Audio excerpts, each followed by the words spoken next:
Jason, in your estimation, like, what are some of the things that our community in particular, what are some of the things that we should be looking out for as far as like our own finances? Do you have it, or I know you talk a lot about entrepreneurship and businesses and small businesses. What are some of the things that people in these categories of, either you're an entrepreneur or you're just a person that is interested in just preserving as much money as you can? What are some of the things that we should be on the lookout for during this kind of weird time? But Trevor, I would say that the key thing, and what I believe, what gives people a real problem, and that's the word budgeting. Okay, the B word, right? And people act as though it's hard to budget, Mm-hmm. right?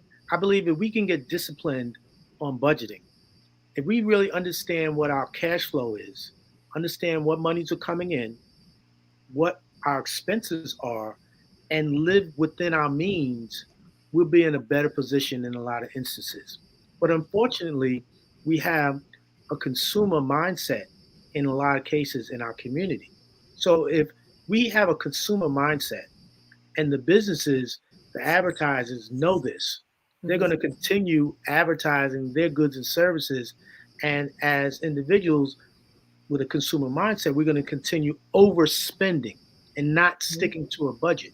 Mm-hmm. So something as simple as maintaining a budget is going to go so much further, Mm-hmm. because if interest rates are increasing, if inflation is increasing, that means our purchasing power, we can only purchase less Mm-hmm. on the same amount that we had. But let's say we get an increase in our income. We take on overtime, we take on a side job. Unfortunately, we find that most people, we still spend whatever we make. You got to So if, ball you, out. if you're making more and you're still spending more, then you are just putting yourself in harm's way. So I would say the budgeting and discipline ourselves to really understand our cash flow and really manage our cash flow, we're going to have a better outcome when we have to say pivot or make necessary adjustments as we've had to make through the increase of inflation.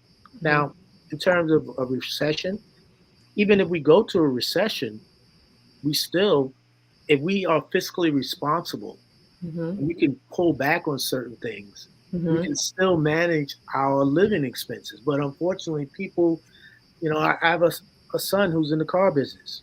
And when he shares with me the amount of car note payments that people are spending to just want to look good, it's unbelievable. So I'm saying, you know, if they haven't read The Millionaire Next Door, that's a book that's been out a long time, but it trains you on being fiscally responsible Mm-hmm. and living within your means. So I believe that's the basic thing that we have to do.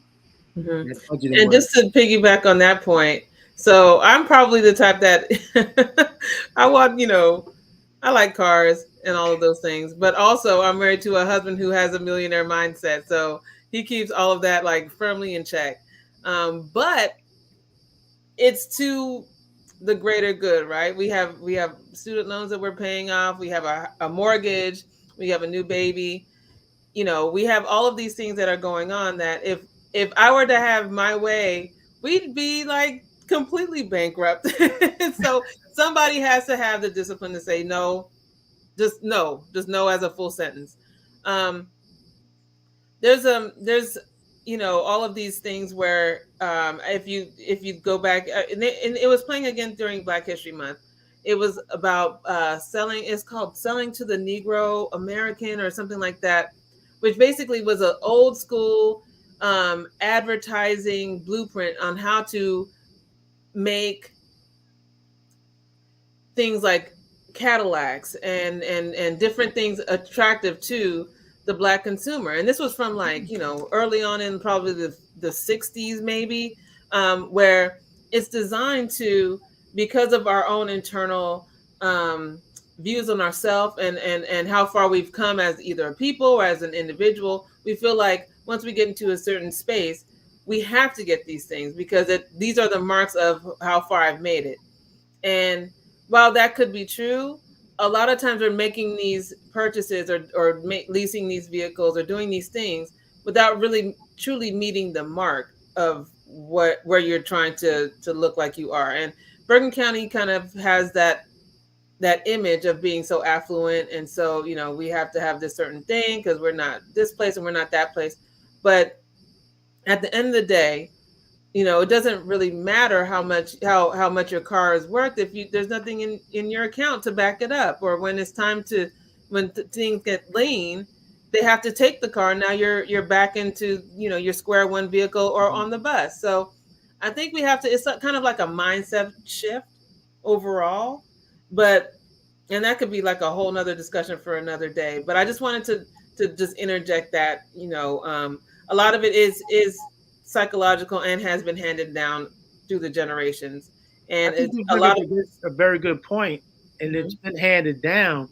But we have to break the cycle, We do, and and if that's we have to break the cycle with our children, yeah, and that's right? why we need to discuss though, right, David? We There need to we talk go. about we You need know, to talk about. that's what went into creating that apparel, because Mhm. we're buying other family names, right? What makes, you know, Gucci better than you? Like, why is that the symbol of Mhm. success? Why is Tevra Francis clothing not the symbol of success? Like, who said Right. that family is the name I need to buy? It's just crazy. So I'm like, I need to wear my own stuff now. Mhm. And that's piece of it. And to piggyback on, you mentioned something to stay away from. The one thing I'll say is we need to just stop concentrating, right? Or there's no magic pill. And what we find in our community is we're so desperate for success. Someone says, "What's the way to get rich?" Real estate. Okay, you say real estate, and then we go empty out all of our accounts and put it in real estate. Or someone says options trading. We go empty everything, and now we're full-time option traders. There's no cheat. You can't cheat to it. Like, you need to be diverse. You need to be well balanced and take. I heard someone say there's no elevator to success. You got to take the stairs. You can't overnight. There's no such thing as overnight success. So I think when we get so excited when we hear things, we over rotate and we end up looking like Silicon Valley Bank, right? Mhm. Same issue. You Mhm. can't be so concentrated in one thing. You can't cheat. So just be diverse, be disciplined, like you said, and budget, and you'll be okay. We have a comment from Tammy Felton Mabuski. She says, "The Millionaire Mindset is her all-time favorite book." I wonder Nice. why, Tam.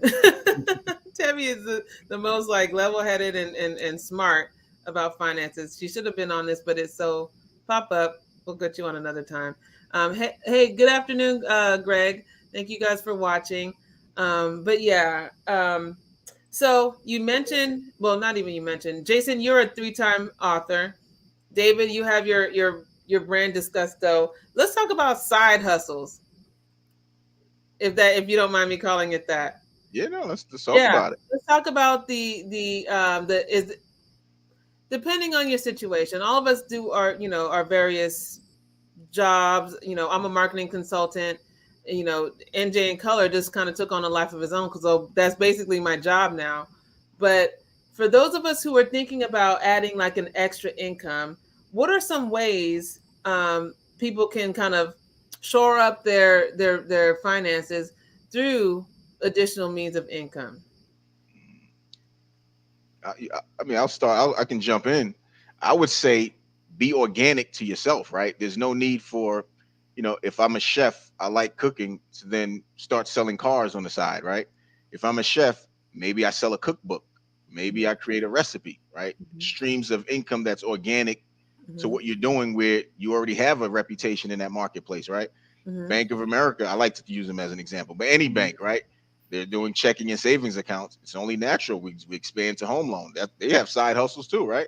They call it I streams never of thought of it like that, but yeah, yeah, they I have guess streams so. of business, right? They have Mhm. different verticals, right? Mhm. Then they turn to investment banking, right? Like they're gonna do different things, and then we M&A, mergers and acquisitions. So you're just going to keep expanding organically. It's in the banking world, so it doesn't seem like, why is this person offering me an investment account when I have a savings account with them? That's Mhm. fine. So, like Mhm. I said, if you're a chef, maybe until you open your own restaurant. Like I said, you establish a cookbook, right? Maybe you establish some recipes. Maybe you do tutorials on how to make whatever you like to make, how to bake something. And I think that's the way to do it. Just organically expand through a brand that you already have credibility. You know. Mhm. And I Jason, would I'm gonna. add, Oh, I yeah, was going to pivot to you. So yeah, I you're would an add, author, and we have quite a few authors that follow this page. What are some of I'm not assuming that being an author is your side hustle. That's what you do. So, what advice would you give somebody who wants to become an author that has some expertise that they want to share? certainly understand what you're good at, understand what you're knowledgeable about based on your journey in life. So when I wrote my first book, I wrote my first book on encouraging our children to become entrepreneurs, and I showed the connection between fathers being an example for our children, and that gives the children the ability to increase their leadership skills, their character building skills. In addition, it's going to give parents multiple streams of income, and we keep more fathers in the household, right? So if you're thinking about becoming an author, think about what you're skilled at, what insights you can bring to the table that can benefit the masses. All right. So as I wrote my other books, the second book was on, I was a co author of that book, and my chapter was on success principles. Mhm. And the success principles that I talked about was the importance of mentorship, the importance of paving the way for others, as the path to my success was paved for me through the mentors that I had and the legends in business that I followed after. I Mhm. now want to pass that on to others. And then with my third book, the transition from employee to entrepreneurship, it was a follow up to my first book, right? Mhm. Because I got feedback saying, I, when I read your book, I loved it. It was great. But when I got to the end, I felt like I wanted more. So I said, Mhm. okay, I'm going to give you more. And I got more detailed into the actual mindsets to successfully transition from employee to entrepreneur. And just an example of that, when I got let go at Merrill Lynch, when I was an advisor back in the global crisis, Mhm. and that was 2008. So I pivoted and I started a health and wellness business based on my previous career as a pharmaceutical sales rep. So I understood health. So I pivoted into a health and wellness business. I didn't make a whole lot of money, but it gave me the ability then to shift into the Medicare business, of which I had my life and health insurance license. So Mhm. I had current skill sets that I was able to pivot and utilize to continue making money. So any individual who has to think about how to come into business or how to become an author, again, understand your skill set and write about what you're good at and what you've experienced and teach the masses. Okay, so let's pivot. You mentioned a layoff, and we talked about that briefly, but let's talk about when disaster strikes. Disaster meaning um, layoffs, a death, an illness, all of those things. With the way the economy is now, and with how just life is, life be life, and how do you prepare yourself for what may occur? Like, what is a disaster scenario? What is the best way to prepare for when disaster strikes? David, we'll start with you. To that point, I can tell you the worst time to put on a seatbelt is after an accident, right? So the best thing you can do is prepare before it gets here. Right? That's number one. But I mean, once the disaster happens or once that trauma happens, I mean, then these certain principles just should always be in play. Like I always, when I'm coaching, doing career coaching with younger individuals, I tell them always work on your resume. Like even if you have a job, you have, as you're building new skill sets and increasing your expertise, always keep inventory of your skills. Your own. I tell boost them because you never know what the next thing, what's coming down the line. Um, if you have that mindset of always learning, I think that helps because if you learn like in Jason's scenario, pivoting from one field to another field, life and health to Medicare to healthcare, I think that only happens. That's only possible if you have these different interests, passions, and skill sets. So don't lock yourself into whatever your current role is. This is all I know. This is all I can do. No, There's other things that make you a whole person. So I say always, self development shouldn't be done once a year or once it should always be taking place. So you're always developing new skill sets. Don't try to get a skill now that the recession's here. I mean, if you don't have one, yeah, go get one. But hopefully you would have been you internalize that behavior all the time. Like I'm always looking for a new skill set. Like I'm always trying to learn something else. I think we should all do that, and that's the best way to move around. But once the crisis is here, yes, boost your resume. Networking becomes super important, right? But again, even that, right? You call someone after you haven't built a relationship, and now you need a favor. It's going to be a lot tougher than had you always been that person reaching out, sharing, helping out in the community. I think Mhm. those things help you out when time calls for it. I'll You know. interject with a short story. I was at an event the other day and I told my layoff story, and I don't want to even get into it, but my background is in healthcare administration, and health insurance and all of that stuff, and compliance with government insurance agencies for healthcare. That's my actual background. I'm not a media person at all by any means. But when it came time to kind of reevaluate what I'm going to do going forward after I was laid off from a job that I thought I would be, rising through the ranks, um, I had to take a step back, um, and just try to figure out like what were the common threads throughout my career. I've always been a connector. I've always been a communicator in some degree or another. I'm a decent writer, and how can I use those particular skill sets to pivot and go into another direction? Because that was our disaster. Yeah, it was like the bottom fell out of my career, my self-esteem, a lot of things. But do you just sit there and just like wallow in it, or do you say, okay, let me dust myself off and figure it out? It takes, it wasn't overnight. It was a process. And sometimes I think back and I, think about, the what ifs. What if that hadn't happened? But also life goes on, and you decide, what gifts do I have? Did God give me that? Maybe he wasn't. Maybe things kind of happen for a reason, and they always happen for a reason, in my opinion.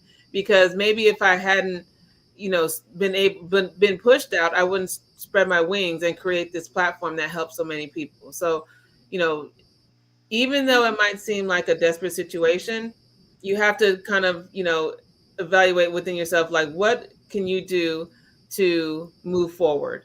And maybe the thing that is put on your heart to take you to that next step is going to be something that benefits not just you, but for your entire family, your family line, and your community as well. So keep that in mind. It's not all is lost situation. We just want to, make some points, bring some points to the surface so that people can kind of start thinking within themselves, like, what is in the background that I can kind of like pull from, even while I'm gainfully employed, even while things are okay. Maybe I can like start something else on the side, or maybe I can volunteer somewhere and build up this skill set. If I have some spare time, just in case you have to do a pivot, like we have had to at some point or another.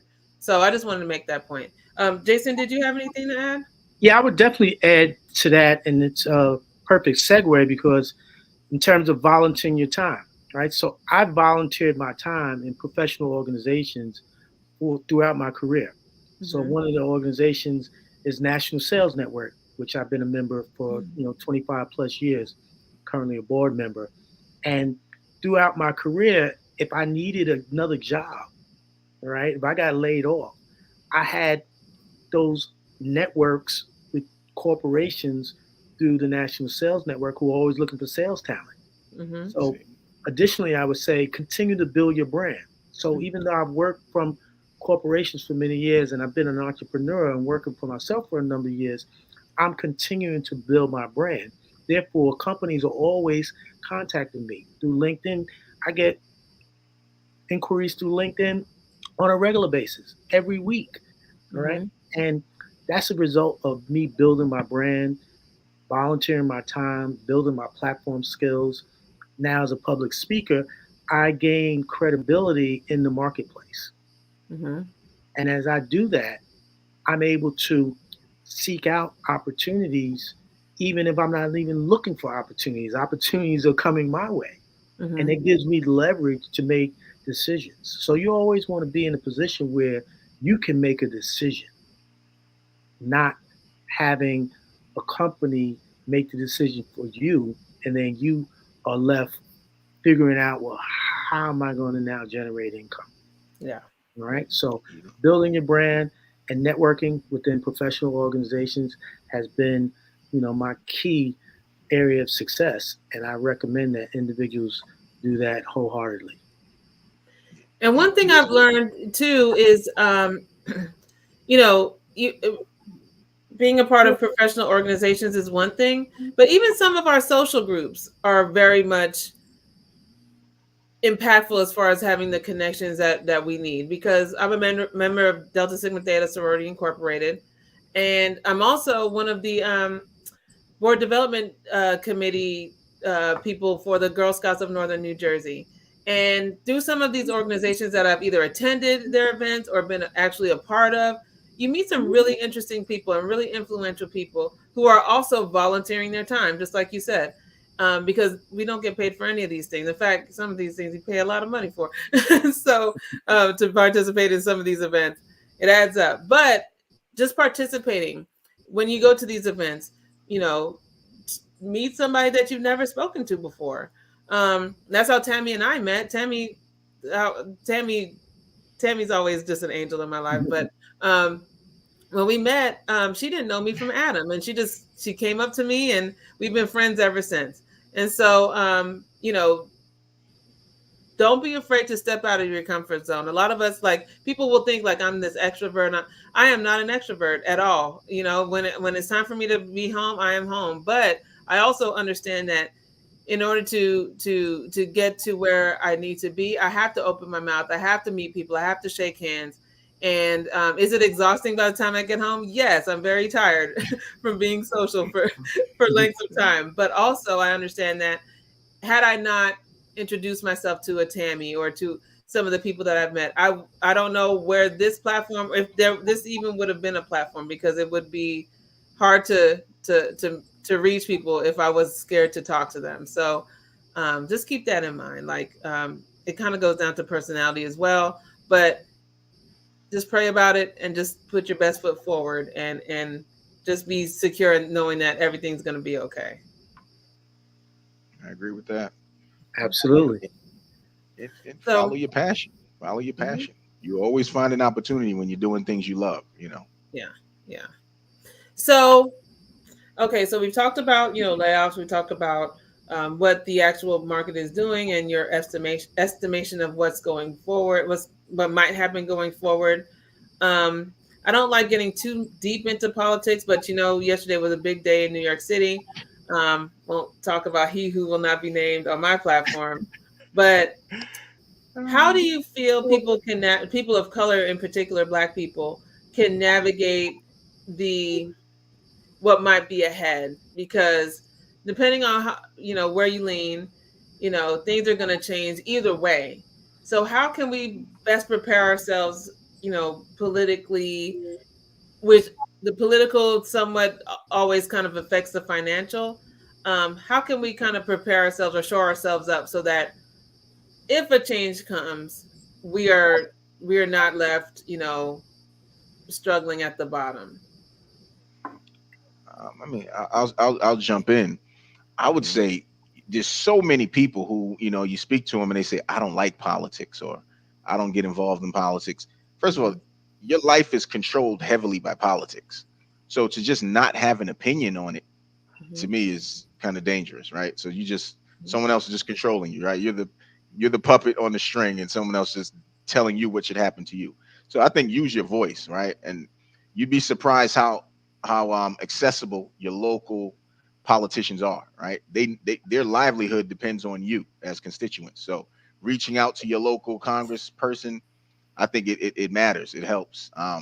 But maybe take some time just to learn the different platforms, both whatever side you fall on, because that thing has a lot of implications on everything, on the school your kids are going to, what they're being taught, the food you eat. I mean, politics is everywhere. You can't ignore politics. Yes, it's not clean all the time. It's a lot Mhm. of it is crazy and messy, but it's important to understand, what's being campaigned for, what topics are being spoken about.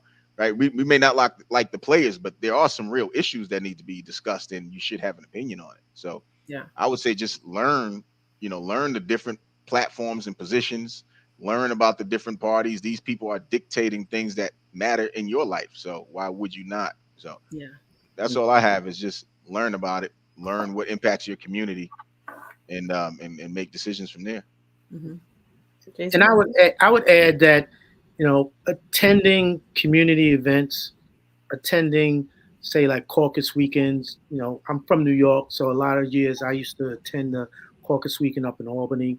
Hmm. This year, recently, was the first year I went to Atlantic City for the League of Municipalities weekend, and Oh wow. just having an opportunity to hear what the various politicians are talking about, their various initiatives. And as a business professional, sometimes those initiatives, there'll be synergistic activities where I can take part in to assist in some of Hmm. those initiatives. So I Hmm. find that even though not having to necessarily be directly involved with politics, because I'm a business professional and not a politician, Yeah. and I can support our local politicians, and but more importantly, just really be involved with understanding what initiatives on a local level and on the state level that they have. I know, for example, the African American Chamber of Commerce, John Harmon, uh, Hmm. very, very good brother, very well run organization. Hmm. They are very well connected in the area of politics. Therefore, politics and business, they go together. So if you want to not Definitely. have an understanding or not have your lenses where you can um, either add value or Hmm. benefit, but more so give service if you can by volunteering your time. That's my recommendation, to be just knowledgeable about really what's going on. Love it. Love it. That's a good point. And I'm just adding the AACNJ so that people can see them. I'm not a member, but they do good work, so I'm also not a hater. Yeah, no, they're out there. Yeah, no, They're I out there. see. He's doing a lot of things, Yeah. and so yeah, if you can wing it, you should join. Um, yeah, they do a lot of great things. So all right, so oh, and to that point, we're talking about politics. I'm sorry, I'm like running the background and the foreground. So so yeah, politically speaking, like you said, politics starts with your local politicians, your mayor, your council people, your school board. And one of the things that I've seen is that, we're engaged on the, and not even that I've seen, but we're engaged when it comes time to pick the president. We're engaged when it's time to pick the major seats. But when it's time to like support our local assembly person or our local, state Congress, or, those people, our mayors, our councilwomen, our councilmen, our board of education members, it's harder to get people to the polls. But these are the seats that directly affect the actual street you live on. Yeah. I remember a few years ago, the town that I live in, they were proposing to do a major building construction on the end of my street. And that was probably the most engaged. They were probably like, "Who is this woman?" But I was vehemently opposed to that project because if there were other places for this thing to go. Why does it have to go at the end of this street where there's a park? And why are you taking out park space for a building that could go in a place that's more designed for that type of building? And so things like that, you have to stay politically engaged. You have to vote. Um, Jason, you mentioned contributions. You have to contribute. Um, and contributions don't always equal money. It could be your time. Politicians, when it's time to run their campaigns, they need people to phone bank. They need people to spread the word about their campaign. Host an event, do all of these things. And I'm not trying to get too deep into. Oh, we lost David. We're not trying to get too far um, into politics, but there are so many ways to bolster your community, so that you have those relationships. So when something happens, you can say, "Hey, Senator so and so, I need this for my community, or I need this for my town." So that's how that works, also. So I guess we lost David. I think he might have had a hard stop at 12:15. So, thank you for your time, David. We'll get in contact. If you want to reach David, let me put his information up really quickly. He had a hard stop, and I talked right through it. But that is his information. He also has this great new brand called Discuss Dough, which is what we're discussing now. And so, yeah, support that man. All right. So anyway, so now that it's just me and you, Jason, let's talk about some of the things you have on the horizon. Like what new projects you're releasing your book in just a couple of days, on the 14th, you said. What other things are you working on or have in the pipeline, with your consulting, with your speaking, and all of those things? Well, one of the biggest things that I'm really charged with, and I'm going to tell you why I'm charged with it, because we as African Americans, we have to understand better about our finances. We Mm-hmm. have to better understand that there's people who look like us who are very knowledgeable about managing our finances. And there was an article in a newsletter. I belong to an organization, Association of African American Financial Advisors, and it basically talked about how there's about 700,000 advisors in the United States. Wow. Mm-hmm. 60,000 of them are black, and they Mm-hmm. have either Series 7 or they're an investment advisor, registered investment advisor. Right? So it's a small percentage of that 700,000. Well, I'm one of those individuals. I'm part of that percentage. Mm-hmm. And I am charged with getting more African Americans and Hispanics, people of color, who see the financial service industry as a viable industry to get into. Because when we look at the amount of wealth, we have a large wealth gap. But yet we can narrow the wealth gap through education. We can Mm-hmm. also narrow the wealth gap by bringing more people of color into the industry to Mm-hmm. help the amount of people who are more consumer driven versus investment conscious. So Mm-hmm. I'm charged with that. Over Mm-hmm. the next year, I'm looking to bring on into my business at least 20 new financial advisors where I'm going to train you. I'm going to Mm-hmm. help you get licensed, and not just your insurance license, but getting your securities license, your Series 6, your Series 7, Mm-hmm. or your 65 to become a registered investment advisor. This way, you can be in a position where you can accept fees for Mm-hmm. planning, you can accept fees for assets under management. And as the assets grow, your business will grow. But more importantly, we can narrow the wealth gap. Okay, so that's what I'm charged with. Mentoring, again, I mentioned to you earlier, I am charged with empowering the next generation of entrepreneurs, Mm-hmm. Mm-hmm. right?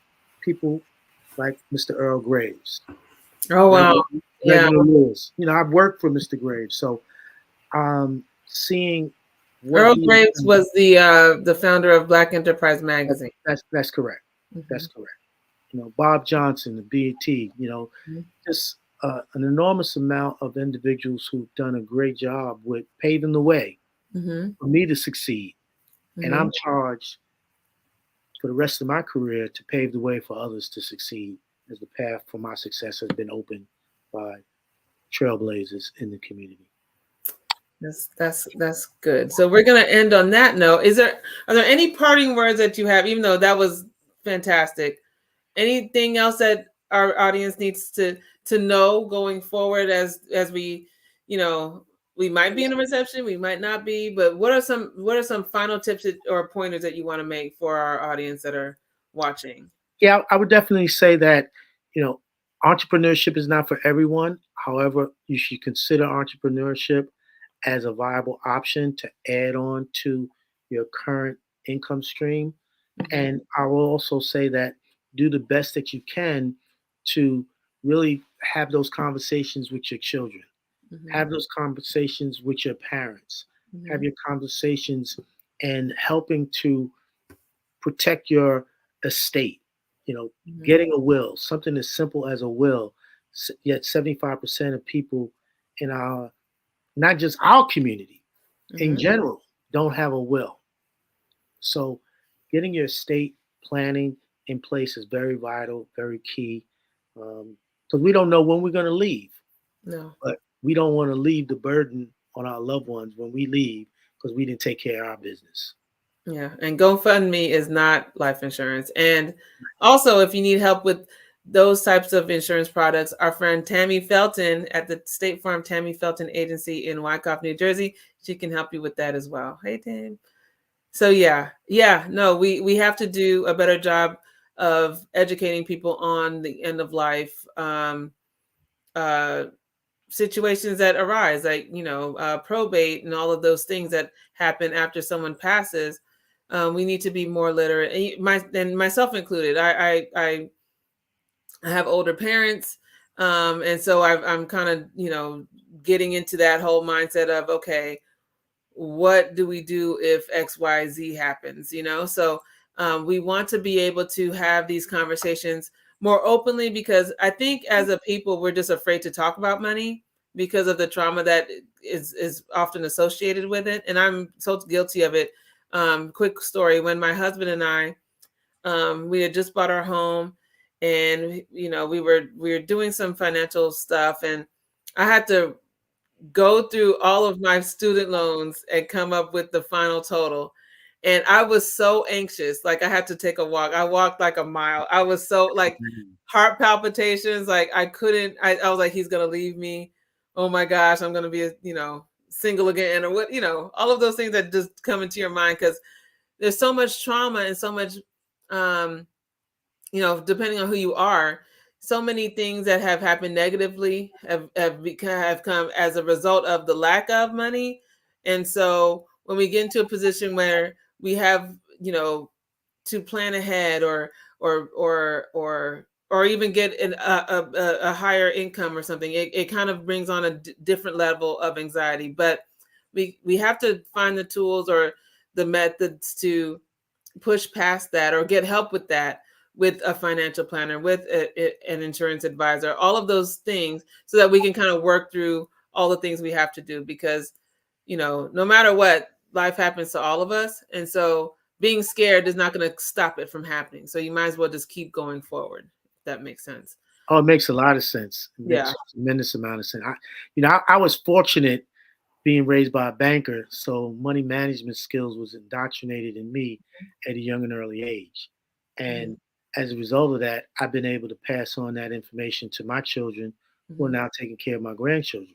And Hmm. that's why I say that we have to start with our children and really getting them understanding about money as early as possible. And as we know, when we can teach someone something, we Hmm. better understand it. And then, Exactly. it's just a cameo effect. So I really thank you for allowing me to come have this conversation with you today. Yeah, Jason, thank you for It was coming great. on, and Yes. this was great. We're going to do this again, but we want to have these conversations more often, just so that people can start getting to know your faces, and knowing that you guys are a resource here in the community. You are based in Teaneck, and you service the entire New Yeah, York, New Jersey. New York, New Jersey. I'm licensed in a number of states, but Hmm. definitely New York, New Jersey. Uh, Okay. I'm available. And also, you, like, to repeat, you said you are looking for people who want to be financial planners just like you are. So Exactly. if you're interested in making a career switch, or you've always thought about, um, uh, going into finance, Jason is the guy to talk to. I want to say thank you also to David Carlor of Northwestern Mutual. He's located in Paramus, and he also services the entire New Jersey community. And I just want to thank you for your time. Thank you guys for watching. Just a quick set of updates. So with NJ in Color, go to njincolor.com. Send us your upcoming events. If you have you're launching your book. You're gonna have an event.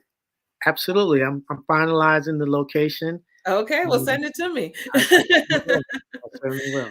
Yeah, so we have our BIPOC business directory and network. So the network is actually a Facebook group where we share information, we share upcoming events, we just business to business platform for us to share how we're doing in our businesses and what we have coming up. So join that. We're on Facebook. We're on. We have an email list, and we also have the directory. Also, going back to, I made a mention about the Girl Scouts of Northern New Jersey. Their Women of Excellence fundraising gala is on April 20th. So if you would like to buy tickets, go to gsnnj.org for those tickets, and you'll see me there. And then also, yeah, just follow NJ in Color, and let's have a conversation more often. So this is the first of many lives to come. So I'm thanking you, Jason and David, for your time today. And you guys have a great day. And remember that NJ in Color. Oh gosh, I forgot my own tagline. Lord, just follow us, okay? We connect you to the diversity of North Jersey and beyond. Take care. Have a good day. Bye-bye. Bye-bye.